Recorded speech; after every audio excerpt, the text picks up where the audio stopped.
Hey everybody, welcome to Dad's Den of Pop Culture. Got a board game for you today.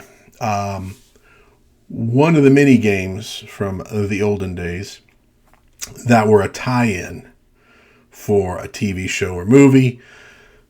Not too long ago, I did a review of the Cannonball Run board game, and these things were they were ubiquitous. If something was successful, even a few things that were only moderately successful would often get a board game. I think that these things a lot of times probably they weren't super expensive generally. Kids having a birthday party, some parent has to buy a present for some other kid, for their kid to take to this birthday party, and you're like, what are the, I don't know what they have, and so board game. Board game was usually a good way to go, and there were tons of them to choose from. So this one is based on a show that was top rated in its day. I mean, not for its entire run, and it had a pretty decent run, but it was a top rated show of its day. It's one that I remember watching. It was a spin-off of a show that I was completely obsessed with at a certain age. And so it wasn't, I was a bigger fan of the original than the spin-off. Although later in life, watching them over again, kind of reversed. So what are we talking about? Well, obviously, if you clicked on this thing, because it's in the title. We're talking about Laverne and Shirley. Here's the DVD set. And again, we got the DVD set in my house of Laverne and Shirley. We do not have a Happy Days DVD set. And I was completely obsessed with Happy Days and the Fonz when I was a little kid. He was my absolute hero. In fact, the very first Mego-style figure I bought when I decided to start collecting a few was the Fonz, because I wanted to do sort of a Hall of Fame of my, favorite characters from my childhood. So I was always a big Happy Days fan. Laverne and Shirley, it was okay. I can remember my mom and my sister liking it a lot. It was all right. It just, I was a weird kid. If it wasn't the thing that I loved the best, then I couldn't really like it. So years later, we start watching both of them. They'd be on some of the old retro TV stations and things like that. And Happy Days doesn't really hold up all that well, to be completely honest. It was such a colossal hit in its time. But Laverne and Shirley, I found my family enjoying it a lot more. And my daughter is a huge fan of Laverne and Shirley. And in fact, that is why we got the DVD set. And that is why, at a certain point, we got the board game. The Laverne and Shirley Making Your Dreams Come True game. Ages 7 to 14, 2 to 4 players. Okay, so let's take a look at this game. It's a decent game. It's kind of fun. We played it a couple times. Give people a closer look at the box art. Not bad. There's the side. Whoop. The end. Okay. No instructions on the interior box, but that's okay. Put this over here, out of the way, because we do have the instructions right here. The instructions are not complex. It is an easy game. It's definitely something 7-year-olds could play without too much trouble. Maybe with a little help from mom and dad at first. And we'll go over the instructions, because I do want to talk about how the game works, the game mechanics. Because, to me, one of the interesting things about these games from back in the day was, how do you adapt these things into a board game? And some did it better than others. And I think this one actually is pretty clever. Well, let's take a look at the board. Let's see. Hold it properly. Okay. So, sorry, I'm trying to do this so I can also see what I'm actually showing. So we have this central area on the board. It's marked with the days of the week. And you can see that it's marked with these things. Sleep late, put up your hair, watch TV. That's kind of on Sunday and Saturday. Friday is, other way around. Friday is carpool, another day, another dollar, lunch out. Thursday, carpool, another day, another dollar, brown bag. Wednesday, bus fare, another day, another dollar, brown bag. Okay, so you got these different things. And you'll notice around the outside of the board, we have these different things. Brown bag, another day, another dollar. Are you seeing the connection? Okay, we also have some others. Stood up, Dutch treat, blind date. So we got this exterior area and we got the central area. Now each of the players gets one of these. My diary. Okay? And what does it have on there? 1, 2, 3, 4, 5, 6, 7, 8. Schlemiel, Schlemazel, Hassenpfeffer Incorporated. Hassenpfeffer Incorporated, indeed. Okay. So this is integral to the game. We'll get to that in just a minute.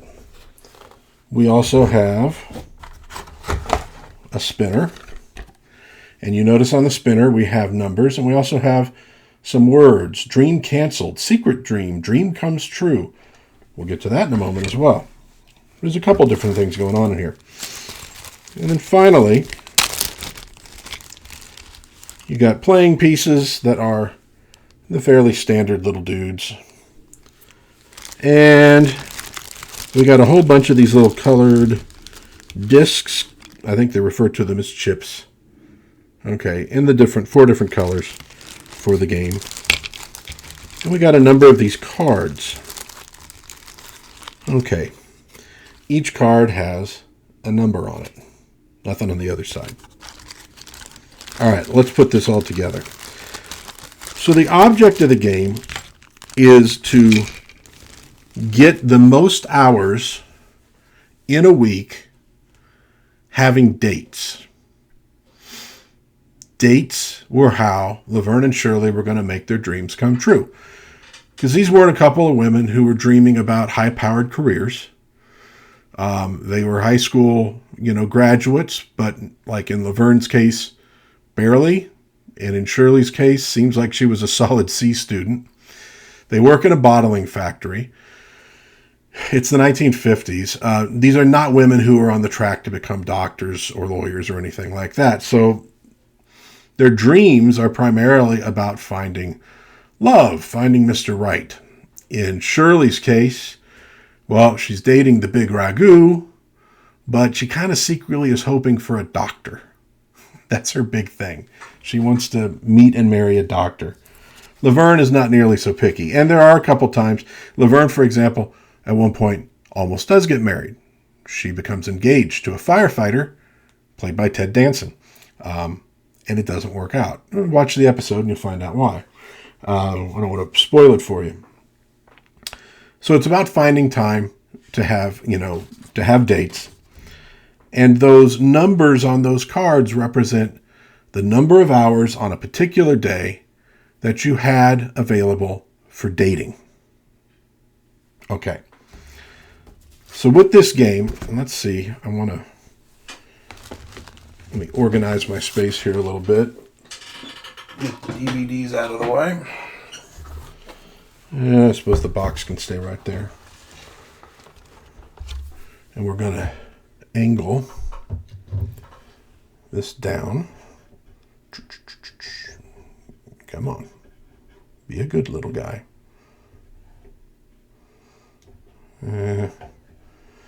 The wire on the back of this camera is so freaking thick that it gets in the way of doing a lot of things. So you got your board set up here.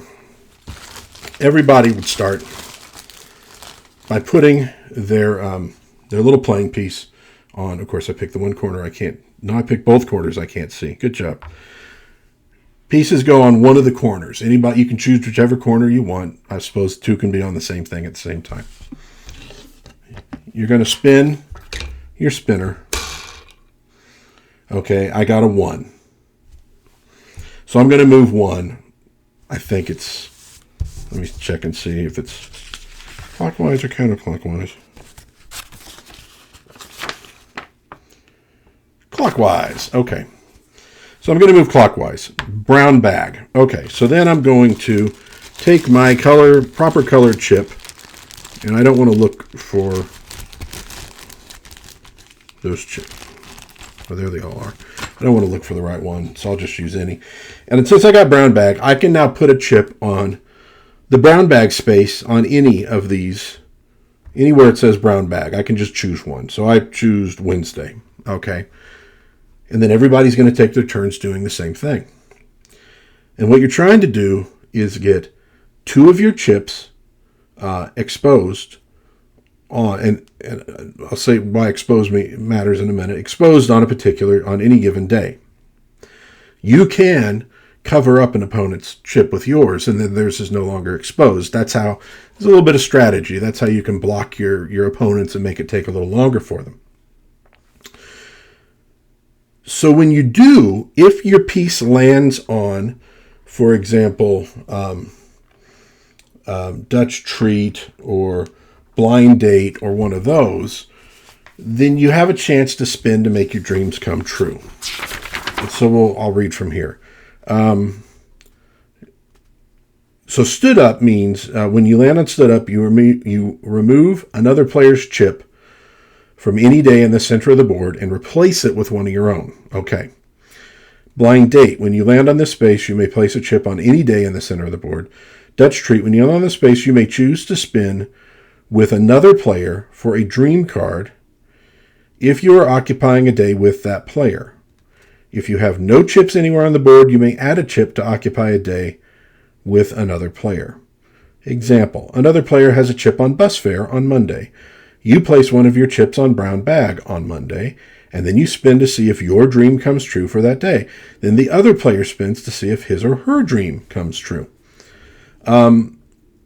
So spinning for a day. So when you have 2 chips of your color exposed on any day, Monday through Friday, spin the spinner at the end of your turn to determine if your dream has come true for that day. So, okay, so as soon as you get two chips on one of these days, you can spin for a dream come true.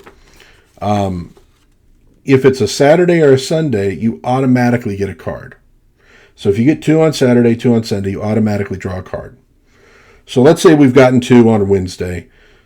So we're going to go ahead and spin to see if our dream comes true. And what do I get? Oh, I got... Oops. Let's see if I can do that. I forgot. The camera's not up there anymore. Dream comes true. So now I would then draw the top card. And who knows what it comes up. Okay, here it is. It's a 6. And I would put that on my little diary, face down. And I'm pretty sure you don't get to see what your numbers are. Face down on Wednesday. Okay. So everybody's going to be doing that. They're going to be putting chips on. And as they put chips on, they're going to be drawing these cards and putting it on the diary. And, you can take out an opponent's card a chip every so often. Yada, yada, yada. Now, so dream comes true means I get to take that card. If it came up secret dream, I place a dream card on any day in your diary. So that's cool. That means if that's a day where you don't have any chips or what have you, you can just grab a card and put it on there. And when you do that, you remove your exposed chips from that day. So it means basically you're not competing at that point with the other players for that particular day. Dream canceled, you do not take a dream card. You must remove your exposed chips from the day on that board. So dream canceled, that's bad. You lose your chips, you don't get a card, kind of have to start over with that one. Now here's kind of the most fun one, and this did come up when we were playing once. Wrong number. You leave your chips in place, and on your next turn, spin again for that day. If your 2 chips are still exposed, then follow the directions for whatever you have spun. But, if wrong number is spun, and one player or more has 4 or more cards on their diary already, the game is ended by a visit from Laverne's father. So if you've watched Laverne and Shirley, you know that Frank DeFazio is this loud guy. I love him. He's probably my favorite character. Probably after like Squiggy, but in the show, he's just a really noisy guy, and oftentimes on the show, he'd come busting in through the door unannounced. He doesn't knock. He just comes in because he's Laverne's father. That's his girl. I gotta do this. I gotta do that. I gotta find out what you're up to. And so that's, to me, that's one of those ways that they translate the TV show into the board game with a little touch like that. Now, the game also ends if somebody fills all the days on their diary.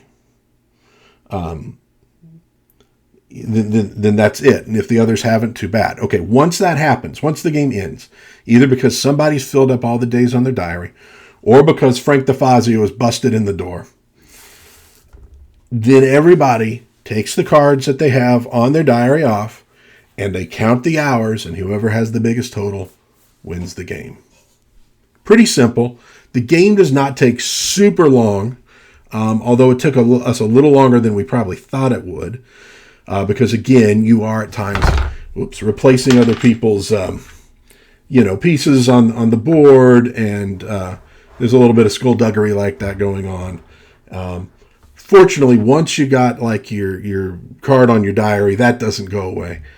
So it doesn't keep on like sending you back, like if you were playing Sorry or something. So it's a pretty straightforward game. Definitely something 7-year-olds could play. And I'm sitting and playing it like with people. 2 of us are in our 50s. One of us was in her 40s. And one was my daughter, who at the time was probably in her 20s. So we're a little bit older than one should be to play the game, but we had a good time. Family game night, games like this are great for a family game night because the point of a family game night is not necessarily a titanic strategic struggle in a board game to dominate the other members of your family. Although perhaps it is in your house. For me, it's a good excuse to sit around the table with people you love, friends or family. Eat some snacks, play a game. If it's not a super intense game, you have time for talking about this or that, reconnecting with people, finding out what's going on with them. You have room for telling stupid jokes, yada, yada, yada, yada. So even if you're over 14, if you love vintage stuff, you might think about a game like this. It does have its values for sure. It's kind of a casual reason to get together and goof around and have fun. And this game does it pretty well. So I've talked before about like, what are my criteria for a game like this? Well, one of them is design. I love the design of the game. Bright, great colors. The board is interesting. The board looks cool. You have some interesting little art. You can see the carpool. Another day, another dollar. There's them with the bottles. The famous scene. Watch TV, etc. Wait, what are they watching on TV? Oh, they're watching their own show on TV. Meta. So I think the design is great. I'd give the design. And it's also very functional. It's easy to tell what you're doing around the exterior. It's easy to tell what you're doing here. Great font. It's big. It's readable, even for all of us old people who are playing the game. I'd probably give it a 5 out of 5 as far as that goes. From the game mechanics, again, they're simple. There's room for chance. There's room for a little bit of strategy, as which day do I want to focus on? Do I want to cover up this person's chip and blah blah blah blah blah? And if I'm going to switch out, who do I want to target? Which of my opponents is doing the best? I should probably slow them down. So there's enough of that. And again, it's mechanics designed for 7 to 14 years old. So we're not expecting chess, or we're not expecting a real complex game here. And the mechanics work, and they work well. We played the game a few times. We never had any problems with the mechanics. We never had anything came up that we couldn't figure out how to deal with. I don't think any problems ever came up. So for the mechanics, I'd have to give them like a 5 out of 5 because they also do a pretty good job of translating Laverne and Shirley, the show, into a board game. It makes sense. It's not just something where it's like, we'll just have people go around a board with, where it doesn't seem like they've done anything creative. This is a creative game. It's good. So 5 out of 5 mechanics. Is it fun? Yes, we had a good time. I'd give that a 5 out of 5. On fun, we played it a few times. Now that I have the thing out, we're probably going to play it again. Maybe not tonight, but I'll probably put it out on the table and we'll try to get a game in here.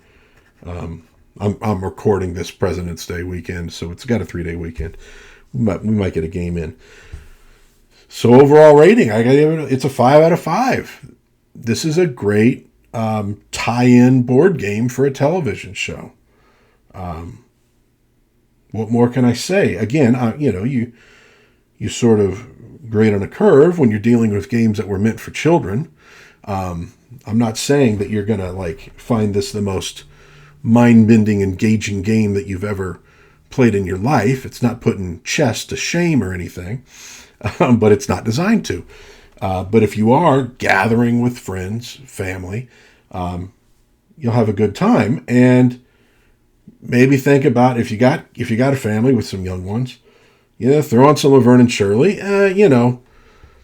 Kids watched it when they were young at the time. I think a lot of modern people, they could be, I hate this word, but they could be a little triggered by a couple episodes.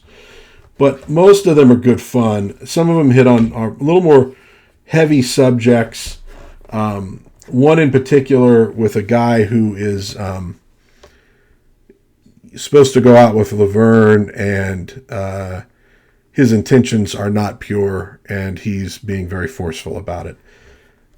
And it sort of gets played as comedy a little bit, and I was kind of going, it's not really the best way to do comedy, but most of them have some great slapstick. Penny Marshall and Lord Almighty, Cindy Williams, thank God, were actually very good at slapstick, and there's quite a bit of it in the show, which might be one of the reasons that it dates well, because good slapstick is funny at any time. And I also love that these are two women who, like Lucille Ball, like Molly Sugden from, Are You Being Served, willing to do very undignified things to get the laugh. That's the mark of a great comedian. And they absolutely were willing to look undignified, goofy, ridiculous to get the laugh. And they were good at it. Liddy and Squiggy are awesome. Squiggy's malapropisms are hilarious. It was stuff that, again, as a kid, maybe it went over my head, but as an adult, I had a great time watching those two. Love Frank DeFazio. I guess I can bring this up so everybody can enjoy my beautiful face once more. But it's a solid show. I think it dates pretty well. Like I said, if you have really young kids, maybe there's a few episodes you want to skip. Most of them, I think, are going to be fine. My daughter fell in love with it when she was a kid, maybe preteen, maybe a teenager. It's one of her favorite shows. So watch some Laverne and Shirley. If you find one of these out in a thrift store or in an antique store, and it's not too expensive. I wouldn't go paying $50 or $60 for one of these things unless, you decide you want to collect all of Laverne and Shirley stuff there is to collect. But if you can find one for maybe $20, I think it'd be a good game for a family to sit and play and have some fun. So that does it. Almost fell out of the chair. That would have been great. Hey, I can do slapstick too. So the Laverne and Shirley game, Parker Brothers. What year was this? What year was this out?